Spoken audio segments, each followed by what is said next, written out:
प्रधानमंत्री Narendra Modi BRICS summit से लौट आए हैं। रूसी शहर कजान में ब्रिक्स समिट के दौरान पीएम नरेंद्र मोदी ने युद्ध के चक्कर में पड़ी दुनिया को शांति का संदेश दिया।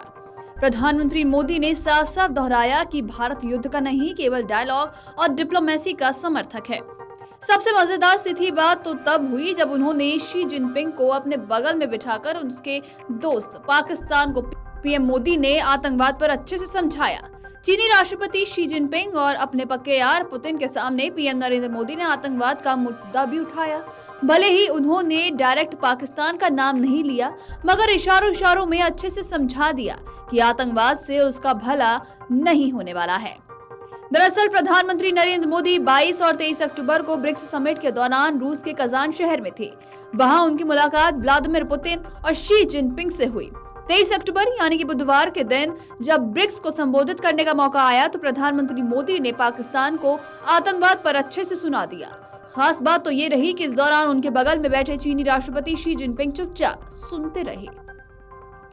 पीएम मोदी इशारों में पाकिस्तान को आतंकवाद पर धोते रहे। आपको बता दें कि उन्होंने साफ कह दिया कि आतंकवाद से लड़ाई में डबल स्टैंडर्ड के लिए कोई जगह नहीं है। तो चलिए जानते हैं कि प्रधानमंत्री मोदी ने ब्रिक्स में अपने इस भाषण पर क्या कुछ कहा।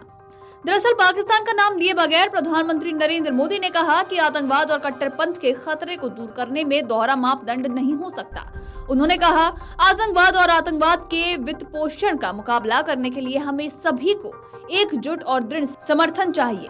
इस गंभीर मामले पर दोहरे मापदंड के लिए कोई जगह नहीं है। उन्होंने ये भी कहा कि दुनिया को हमारे देशों में युवाओं के कट्टरपंथ को रोकने के लिए सक्रिय कदम उठाने की जरूरत है। हमें अंतर्राष्ट्रीय आतंकवाद पर व्यापक सम्मेलन के संयुक्त राष्ट्र में लंबे समय से लंबित मामलों पर भी मिलकर काम करना चाहिए।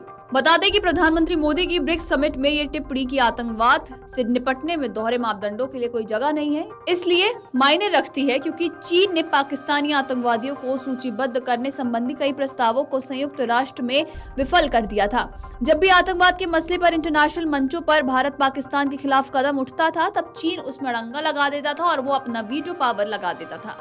वहीं आपको बता दें कि प्रधानमंत्री मोदी ने ब्रिक्स के मंच पर से ही साफ इशारा कर दिया है कि अगर पाकिस्तान आतंकवाद की राह पर छोड़ता है तो भारत को बातचीत में कोई हर्ज नहीं है।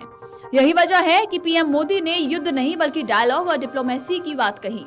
पाकिस्तान बार बार भारत से बातचीत करना चाहता है, मगर भारत ने साफ कह दिया है कि जब तक आतंकवाद खत्म नहीं होता तब तक बातचीत नहीं की जाएगी। भारत ने पूरी तरह से बातचीत के रास्ते बंद कर दिए हैं, मगर उसने साफ कर दिया है कि बगैर शांति के बातचीत हो ही नहीं सकती। यही वजह है कि पीएम मोदी की ब्रिक्स में आतंकवाद पर की गई टिप्पणी पाकिस्तान के लिए कड़ा संदेश मानी जा रही है।